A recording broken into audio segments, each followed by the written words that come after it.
What is up, guys? So, finally, andito na kami sa hotel. So, time check, it's almost 2 a.m. And pagdating ko, di na ako nakapag-vlog. Hindi ko rin na-vlog masyado yung way, yung daan papunta dito, kung paano kami nakapunta dito. Kasi both of my hands are occupied sa mga dala namin. Ayun, for now, naligo na ako and also kumain. Di rin ako nakapag-vlog kasi sobrang pagod ko na. And bukas ko na lang kayo ulit itutour dito and may surprise ako sa inyo bukas. Good morning, tita. Wala yung energy ba? Ay, tita, good morning po. Good morning, good morning. Good morning, Commander bro. Good morning.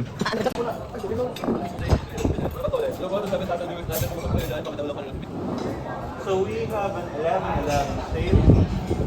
You can get as much as one sauce. Kamay na lang po. Limited lang po yung sale natin today.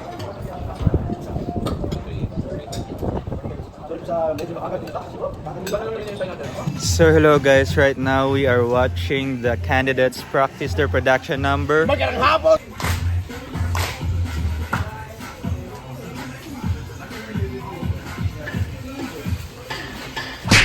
Stop myself. You did. Hello. What's your name? Yung sa akin po, yung sabi nila kasi palagi, enjoy.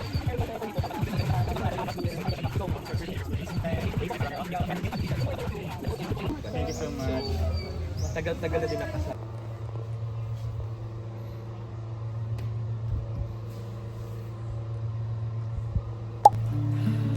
So hello guys, as you can see here, I'm here in the bathtub and yun lang, nakakahiya nga dahil in-interview kami kanina.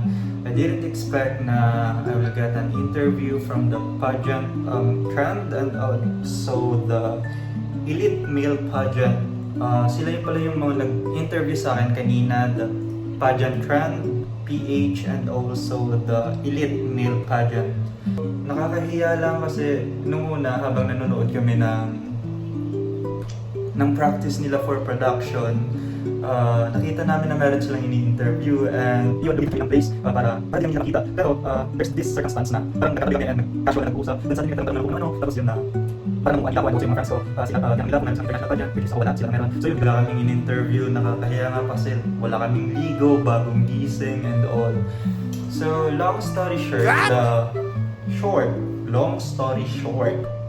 the reason kung bakit ako mag-judge dito, it's because nasa first edition ng Mr. Universe Philippines, Mr. Tourism Universe Philippines, first edition is nandun ako, kasali ako, and ngayon I'm here again to witness the unique talents and performances of the candidates individually, but now not as a candidate but as a judge. So isa na ako ngayon sa mga hurado kung saan i-critic ko na ngayon kung sino nga ba yung deserving.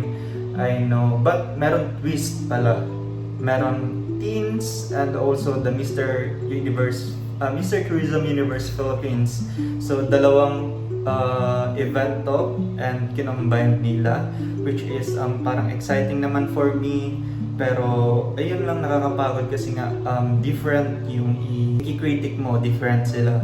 So yung segment nila mamaya is tawag dito, preliminary, which is the swimwear and also the summerwear. Nakakatuwa lang kasi nga nakakatuwa at the same time, parang nakakainggit. I don't know if alam niyo yung feeling kasi nga last time, ako yung nagpo-perform doon, ginagawa ko yung best ko and all. Oh, wow! And ngayon, I'm just here to watch them live their life, perform at their will, and gawin man yung kung anong gusto nila gawin mamaya. Hindi pa ako sure kung saan mismo yung event, but syempre isasama ko rin naman kayo. Wala lang, maliligo lang ako kasi baka meron mga interview na naman mamaya, tapos di pa ako nakakaligo, wala man lang prepare, wala man lang kahit konting hilamos man lang or anything, kumain pa ako bago, ay hindi ko alam kung nakakahiya. Pero hopefully na yung mukha ko doon is okay naman. Not sure lang. So, di ko lang alam kung baka siguro nagtataka na yung mga kasama ko kung bakit matagal ako dito. Kasi sa bathtub, di ba? First time ko to, so don't judge me. Nasa bathtub ako. Wala mo lang akong ano. Yung tawag doon yung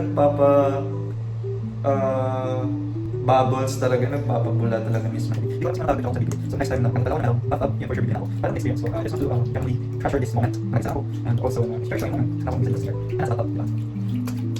So, after dito, magbilis na ako siguro. Not for the preliminary round. Hindi ako na mag-picture. Ano gagawin mo? Hello guys. So, I'm the vlogger and he's the liver. Driver. Wala yung taga-picture sa kanila. The photoer. May bayad yan. Ah, 20 each. May 20. Ay. Meron naman siguro.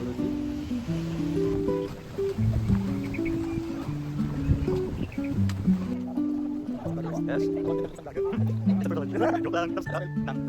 Hindi. Ay, bawal ba? Bawal pala.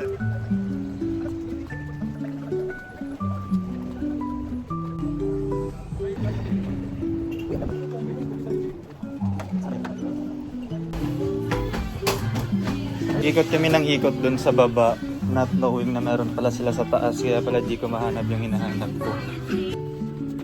So I will give this one, not sponsored, that's the one sponsored. Hindi naman masyado. So I got this tuna. How much po? Thank you ate. Hindi ko man kinuha.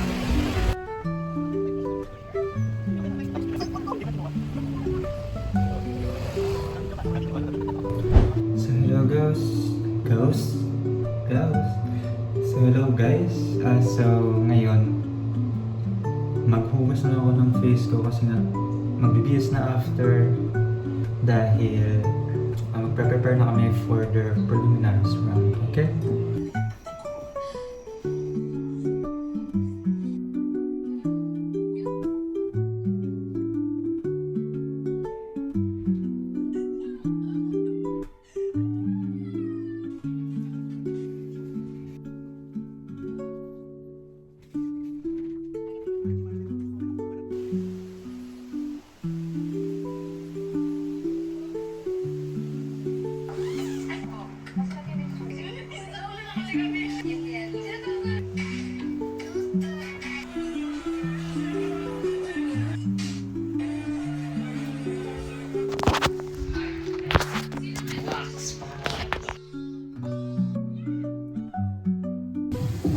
This is Travis Senior High School students from the South Lyon.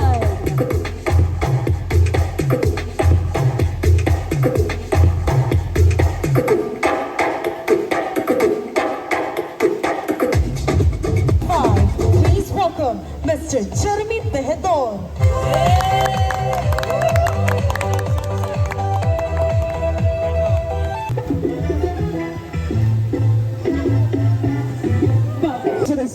And Mr. Tourism Universe Philippines 2026. Bagay? Bagay, pwede.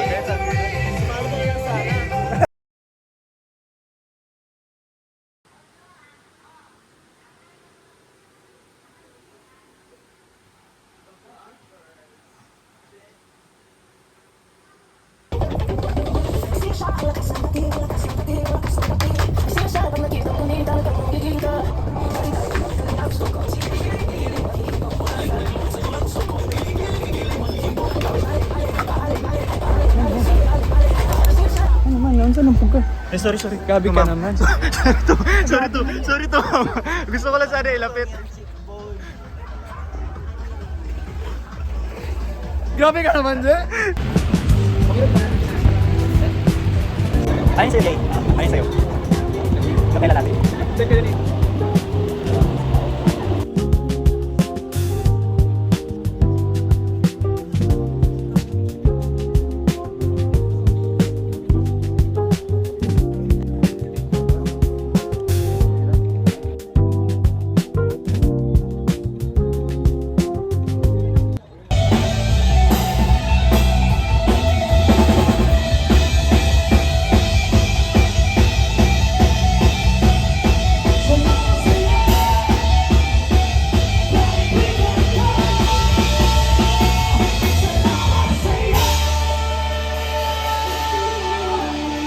So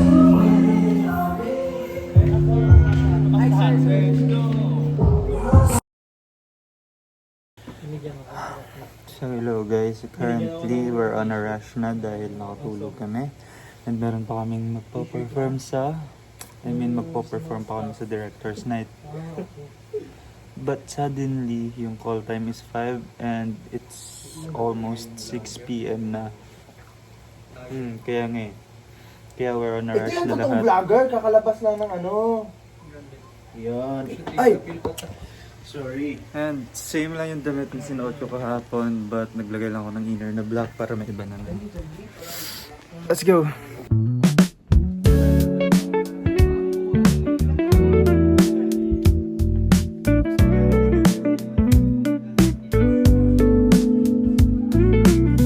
No makeup. Ayun nga, guys, wala tayong sex. No makeup, guys.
So hello guys, it was a long and tiring 3 days of my life.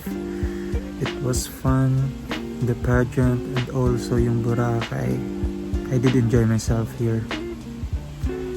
But I think that's it for this video. Another page written, another step forward. I'll see you on the next chapter.